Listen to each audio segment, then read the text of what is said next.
Ann Arbor Inclusive is produced in part with the Ann Arbor Commission on Disability Issues and CTN. The views and opinions expressed in the show do not necessarily reflect the views and opinions of the Commission or CTN. For more information about the Commission on Disability Issues, visit a2gov.org/disability resources. If you have program topic suggestions, please email a2disabilityissues@gmail.com. Hi, folks. I'm Tom Holtland with Ann Arbor Inclusive, a program of the Ann Arbor Commission on Disability Issues. I'll welcome you to this month's program. I'm really thrilled to be highlighting Leslie Science Center today. Most people in Ann Arbor know, since it's been around since for over 32 years, who they are, but do we know about their programs? Do we know about their programs to date? And do we know about their programs for people with special needs and disabilities? I, for one, did not know. And so I was very glad to meet Lana Smith with the Leslie Science Center, and she's going to join us here and let us know about all those programs. And they too are adapting to the pandemic. And so we're doing, as usual, our virtual interview, but it is with my pleasure to welcome Lana Smith. Hi, Lannis. Hey, hi, Tom. Thanks How for are having you? me here. Oh, great. Yeah, thanks for joining us. Yeah. So why don't we just start out with, in your words, what is the Leslie Science Center? Thanks. Yeah, that's a good question. I like to say that the Leslie Science and Nature Center is kind of like a city park and an educational center in one. So if you come to visit, for example, you'll notice that the land that the Nature Center is on is actually owned by the city of Ann Arbor. And so it's an open public space, open all year round. And we say all of our outdoor stuff is free for folks to explore. We have roughly 30 acres of wooded trails that were once owned by Dr. Eugene and Emily Leslie, hence the name Leslie Science and Nature Center. But we also have a variety of other outdoor things folks can explore. We have local gardens. We have a couple of live animals that are also housed on our property, specifically raptors or birds of prey that are outside all year round for folks to visit, as well as different picnic areas, fire pits for rental, and more. However, the educational piece too also plays a large role because we do a lot of environmental education programs for a whole wide range of audiences, whether it's having programs on our property through a video screen, or at times too, we've even been able to travel to certain locations where we'll teach a certain concept of science and try to help folks develop a natural curiosity of the outdoor world. Well, that's a good segue into the next question, which is, let's talk about what there is to see and do at the Leslie Science and Nature Center. Sure. So in the season of winter, a lot of the things that folks will notice is if they go out into our wooded space, we have a couple different trails that you can go through. We have ones that are less than a quarter mile long, and then our longest wooded trail, which is just under a mile. Now that takes you out to a seasonal, or what's called a vernal pond. It's currently dry right now, which it's supposed to be in the winter season, but it's a really neat way to kind of get or escape from the city noise, city lights, and just kind of immerse yourself into the natural surroundings. The other main component to coming to visit the Leslie Science and Nature Center, though, is probably the live birds of prey. They've been housed on our property since 2008. We have 11 individual birds of prey that are housed on our site, and they're here because they are deemed non-releasable. Many of them have injuries to where they cannot be released into the wild. However, they live outside all year round, and folks are able to walk through what we call our Raptor loop to be able to learn those birds' individual story, how they're able to survive in the wild, and how we're able to use them here as what we call avian ambassadors to help people learn more about those species. There's also areas for folks to have picnics, open fields to go sledding or play games on. It's a neat little outdoor exploration space if you're just trying to get away from either the city life or finding new ways to engage outdoors. A lot of people are learning more and more about what to do outside, especially during these times. And so it's a really simple, inviting space to be able to learn more about the natural world. Great. So going back to you saying about the the hiking trails and the groups, et cetera. We know that there are a lot of restrictions right now because of the pandemic, but since it's outside, are you doing anything where people can social distance and, you know, still be outside and do a trail or a guided hike or what? Yeah, that's a great question. Currently, if someone is just visiting and not participating in, say, a public program, you are welcome to go on any of the trails. We always ask for folks to respect the social distancing measures, wear a mask if you can, and just be aware and respect others who may be on the trail. We, just a few months ago, had been doing some very small in-person group programs, including night hikes where we got to go out and kind of sense the world in the dark or at night. We also do really private or small group raptor feeding programs. So these are kind of behind the scenes tours of our raptor loop, where maybe it's you and a small group or you and your family that really want to take this more intimate experience. And what we do is we have one of our wildlife caretakers out there with you, not only interpreting the bird's behavior, what you're seeing, but also talking a lot about their care and just really how much work goes into taking care of even one of those birds of prey every single day. We've also, in the past, when there weren't any kind of social distancing restrictions and more, we've done field trips where school groups can actually come to our site, go on hikes in the woods, being led by a staff member, doing different activities or games. We've also done larger events or festivals on our site too, including hosting Ann Arbor's Earth Day in the past. Okay. So does this mean you're open to the public to wander? Yeah, so the short answer is yes. We technically, the Nature Center is open. The only thing that may be a little confusing is that if you come to the site and you drive up the driveway, you'll notice a lot of buildings on the property. Now, most of those buildings are actually office spaces, and currently they are not open for the public. However, some of those buildings have been used for our camp programs, other school programs, or used for inclement weather. And then one of those houses actually houses a series of other wildlife that are not our birds of prey, primarily reptiles, amphibians, and mammals. It's known as the Critter House, which is very well named, and that is currently closed to the public, just as we're trying to figure out what will our programming and what will our site use look like in the future once we're able to get past the pandemic. What does raptor mean? Ooh, that's a cool question. Yeah, I've heard you say it a few times, and I'm trying to imagine what you guys are using that word for. Be careful not to get my teacher voice on because I get excited when I share this stuff. Yeah. So raptor, if you take kind of the Latin bits and pieces out of it, really means to grab or to seize something. So when you talk about a bird that is identified as a raptor, this is usually a carnivorous creature or one that uses key adaptations to hunt for its prey. Raptors have these really sharp, curved talons that they use to kind of rip and grip or grab their food. And you can see them really up close if you come and visit the Nature Center. I mean, you can get a few feet away from the bald eagle that lives on site and just see the massive feet and talons she has, which is a really cool experience because not only do you learn what it means to be a raptor, but you get a kind of engaging experience with those animals that you may not get or know about out in the wild. Yeah. And are they, they're still, like, let's say you feed a mouse or something like that. You let them prey on it themselves. It's not like you're feeding it in a bowl. You let them capture it, correct? In a way, all of the food that we feed our raptors is actually already dead or processed ahead of time, mostly because since a lot of these birds have physical injuries, it's a lot harder for them to hunt in a way that they may be able to in the wild.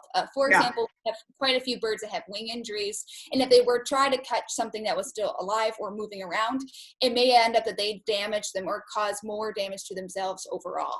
That also is a little easier since a lot of our animal care in the past has been done by volunteers. So it's a little easier to feed and prep the food ahead of time for those birds of prey. However, it's cool that you mentioned that because they do still kind of display their natural instincts. Like they'll still catch the food even though it's not moving the same way they would, or they'll Yeah. get it the same way they would in the wild. So it still looks like they've been hunting their prey even though it's no longer moving. Yeah. You let them save face, right? There we go. So let's talk about the kinds of educational programs that you offer. Absolutely, yeah. And I know that's a challenging question because it's different pre-pandemic than it is now. But yeah, maybe we are both always a bit. changing what we do. Yeah. Yes. So Like if I thought about before the pandemic hit or before we had these restrictions, what education programs we used to offer were kind of in three main categories. We had what was called outreach programs, which are where we as staff members would travel to different school groups, organizations, or events that were happening. We often would bring some of our live wildlife with us to help teach the certain concept or do a part of the presentation. And that one is usually anything that involves traveling elsewhere off the site. We also have field trip programs, which mostly are on-site programs. People would come to the nature center or to a nearby city park and engage in some kind of outdoor hiking or game-like activity that would typically revolve around a concept of science. Much of these are for school groups, and so they would usually pick a topic or a theme that may relate to their curriculum or something that they are just learning or have just finished learning about. These topics include habitats and ecosystems. It could include water quality, animal adaptations, or tree ID, so on and so forth. Okay. And then the third kind of chunk, which is actually very relevant and now, is what we call our distance learning programs. And those are in the same format that we're actually doing this interview. These are programs that we would do through Zoom over a video screen.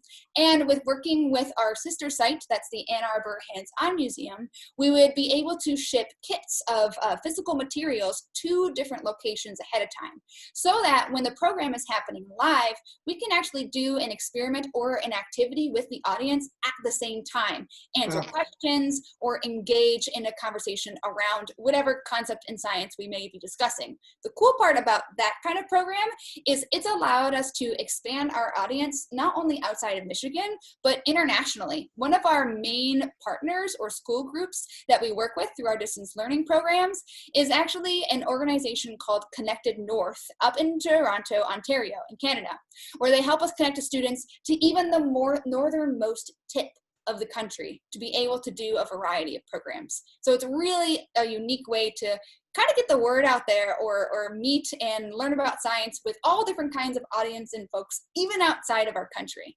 Yeah. So the northernmost tip of Canada or the United States? Canada, or one of the northernmost tips that are up there. Yeah, Nunavut is the town that is usually the one that we focus on a lot. Okay, all right. Yeah.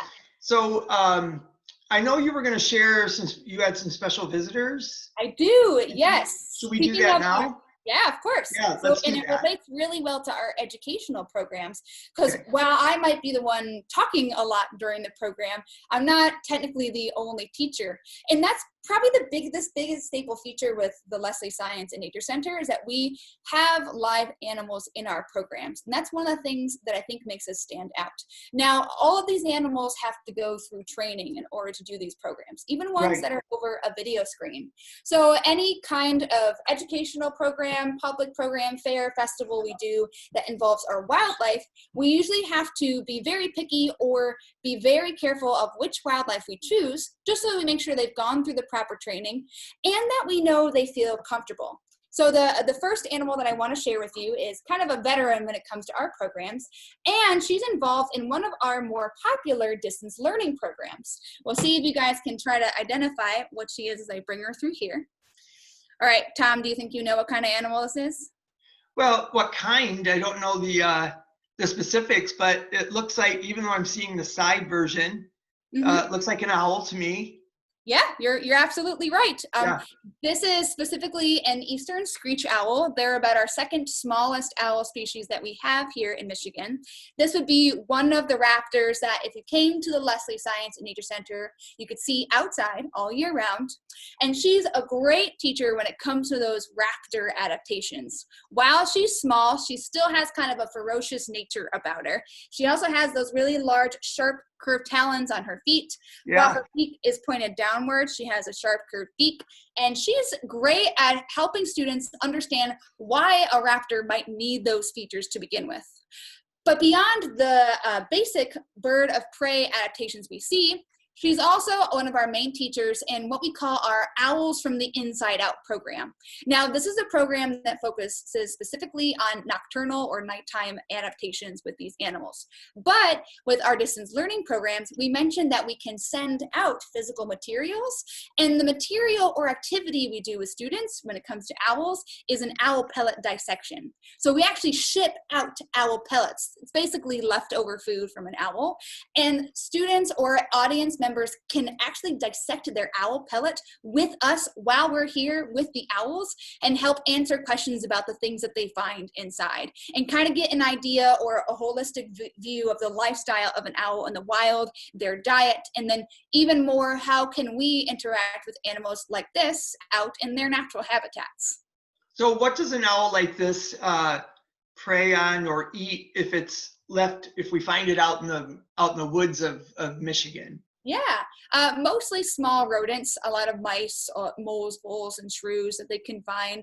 While their feet are pretty big, usually small rodents is about as big as you're going to get for the kind of prey that they will take. Sometimes they'll even eat really small snakes or small amphibians, or have even been known to catch large insects like grasshoppers. So no berries off trees or Yeah, nah, fruits and vegetables aren't part of their diet. They're not salad eaters. right, They're like all some about that kids, meat. right? So what are the metal rings underneath is it on the glove itself? Oh yeah, you can see a couple of things here. So a lot of the equipment that we use with our raptors relates to kind of older practices within the world of falconry. And so right now you see that I have a leather glove on. Part of it is because of those sharp talons. The other part is simply because my hand is really thin. It doesn't make for a very stable surface for this animal. So I have a thicker glove on to make sure she can stay better perched or be more balanced on top of my hand. And then she has kind of a leash here. It's like a leash and a collar almost. Oh, And it's okay. connected to these leather straps called jesses. Now, inside those jesses, there's a little metal swivel that might be one of the rings you're referring to. And that still allows her to move or walk along the glove if she needs to adjust herself or lift her foot up to scratch something. But I have the leash here just because she is fully flighted. She can fly away if she needs to. However, since she does have an injury, you may notice periodically if you see both of her eyes that they're different colors. She's actually blind in one of her eyes, so she can't see super well. And so then from there, keeping her on my glove not only makes sure that she stays safe, but if she were to try and fly, she may end up hitting something and causing more damage. So we always train our raptors to sit here. If I'm in an outdoor program though, where it's a little more windy or there's more kind of things going on or stimulation, I have this metal ring here that helps me lock the leash onto my glove, just because they're strong, especially if they try to take off from the glove. Yeah, we wouldn't want them lifting you up to flight. Exactly. So one thing I've noticed during this whole time that you're holding the owl that he or she really loves you because it's been staring at you the whole time, likes your voice, very comfortable with you. Yeah. Is there any way to move him a little closer to the camera? I might be able to rotate here. We'll see. Yeah. She pays attention to a lot of the noise that happens around her, and part of my training is actually getting her used to my voice. So it's great that she recognizes me. That way too, she can learn that I am a safe human to be around, because we don't have a bunch of people that handle our birds of prey, so they have to learn specific folks. I can't force her to move though unless she wants to, just because she kind of has control of the situation, even if I'm the one that's holding her. But she can periodically turn her head in that really unique owl fashion, kind of like a robot, to be able to look around. Yeah, it's the only animal that can spin its head all the way around. Just about, yeah. It can see all 4 directions, and it can even tilt and twist its head upside down and backwards if they really need to. All of our young kids think that we can too. I always have kids try, and they do a pretty good job, but our shoulders just kind of get in the way. Yeah. So listen, I want to make sure that we get to special programming for people with disabilities. As a chair user myself, I know there's some limitations to the trails and so forth. So let's make sure we talk about that now. What would you like to? Yeah, what would you like to highlight as far as programs for students and adults with disabilities? So it's been kind of interesting moving a lot of our programs to this virtual format. In the past, if we ever had audiences with different mobility or transportation limitations, usually what we would do is we would customize a program that we have, or take the skeleton of one of our educational programs and then modify either activities, the format, or the timeline to best fit those audience needs. We've done a couple bird hikes or bird presentations for those that are both visually and hearing impaired. We've also worked with a couple partners to do something called a birding by ear hike, where you learn how to listen for birds out in the woods and identify them just by using their song. And really, any of our in-person programs, we were able to adjust or customize based on any of the audience's needs or requests. And that's kind of the cool thing about these environmental programs, is they're very malleable. We're able to change things on the spot if we have to, or we make sure that our staff are prepared to meet any specific audience needs based on if they have any limitations or disabilities. Okay. However, it's interesting now during the pandemic, because while we've gone almost completely virtual, it's actually opened up the opportunity to work with other audience sets. A great example is back in September, we had our annual Monarch Migration Festival, which is usually a big kind of conservation celebration for monarch butterflies making their journey south. However, what we would usually do is we'd have it on our site, and folks would have the chance to release a butterfly out into the wild. This year, we got the chance to work with the intentional communities of Washtenaw. And because this year, since our festival went virtual, we actually were able to take materials to their main site for any of their participants to use. And they could actually watch the festival without having to worry about transporting themselves or anything they needed to our site, and be able to release their own butterflies at a space that they were familiar with. So back when they said they used to maybe have 8 or 9 folks participate in our event, they had up to 50 this year participate with us for this year's Monarch Festival, which is just really gratifying for us, because it means that this is an opportunity for us to find different ways to take programs we've had and turn them into a way that's far more accessible. Now, you also highlighted, yes, it's kind of a challenge with our wooded trails, because we currently don't have any accessible trails going into our woods. It's just the main campus and our Raptor loop. But if you come and visit our site currently, you'll start to notice there's a lot of construction on the site. That is because we were awarded a grant from the Michigan Council for Arts and Cultural Affairs. And we've been able to use that grant money to pave the way or construct accessible pathways that will run just over a quarter mile or so.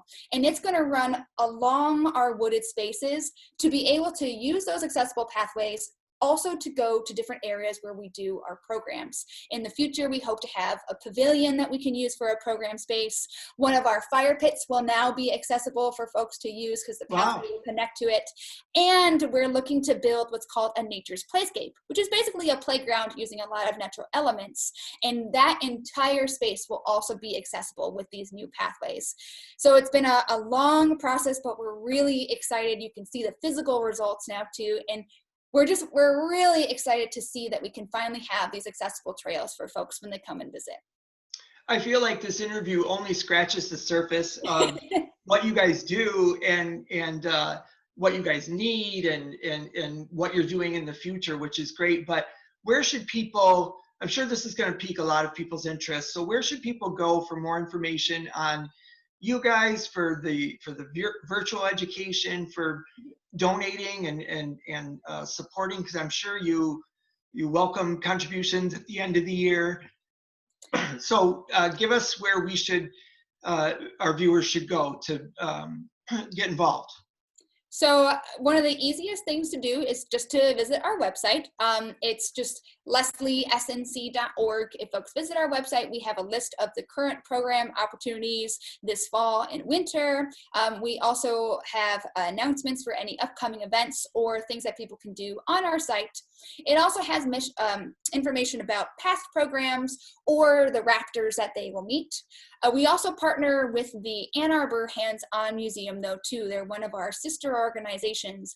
And you can also go to their website for more information, which is just aahom.org. With the pandemic, too, we've also added activities that people can do at home or that they can print and take with them to different natural spaces. Wow. And so now we've created a new STEM at Home page, both on Leslie and the museum's website. And folks can access that at any time, whether it's to help them with different school lessons or just looking for a fun scavenger hunt to do outside with your family. Okay, that sounds great. And you know, it dawned on me that while we're in sort of this lockdown again situation, it sounds like it's a great place to come and you know, leave your house, park your car, and walk the trails. You know, staying away from other folks, but getting out. Yeah, for sure. It's interesting because we're fairly close to the city of Ann Arbor itself, yet you also feel like you're far enough away because it's quiet, it's peaceful. You can immerse yourself in basically nature's surroundings or the sounds that you hear, the sights that you see, or just being able to sit there out in the fresh air around the Raptors, having a picnic there. It's a really inviting space, whether it's your first time exploring the outdoors and you're not really sure what to see, or if you're an experienced hiker just looking for a quick walk in the woods. It kind of tailors to all or many interests when it comes to learning about Michigan's nature. Well, I, for one, am really looking forward to visiting you guys, especially when we're all free to roam the earth Yes. and interact with each other, but also to checking out your website for the virtual programs. And me, for one, I know the disability community in Ann Arbor is huge. And I'm sure that we'll all be watching your progress with the paved trail. And it sounds like it's a great start. We are so excited. To being more inclusive and so forth. I mean, there are a lot of students, I'm sure, that visit you that have, you know, physical disabilities that might have to sit out certain parts, and that's no fun.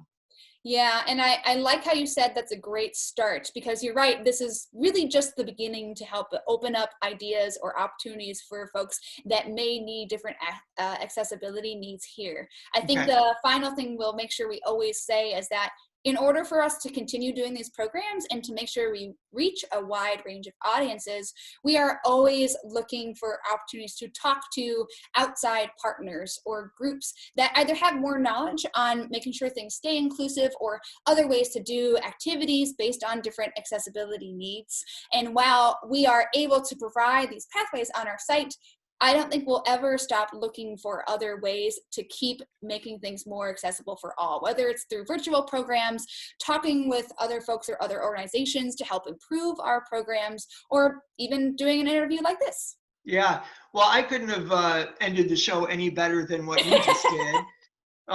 You obviously you love what you do, and it's very obvious in you know, the answers you've given today, and I know that you've piqued a lot of people's interest, especially one like me that knows the Science Center is there, but hasn't really taken the time to explore it. And so now I will. But Lannis Smith, it was wonderful for you to join us today. I really, really enjoyed the visitor that you brought in. And I want to wish our viewers, on behalf of the Ann Arbor Commission on Disability Issues, from Community Television Network and Ann Arbor Inclusive, our show, from all of us, we wish you a happy holidays, and we'll see you in the new year. Thanks so much for joining us on Ann Arbor Inclusive. Thanks, everyone. Thank you.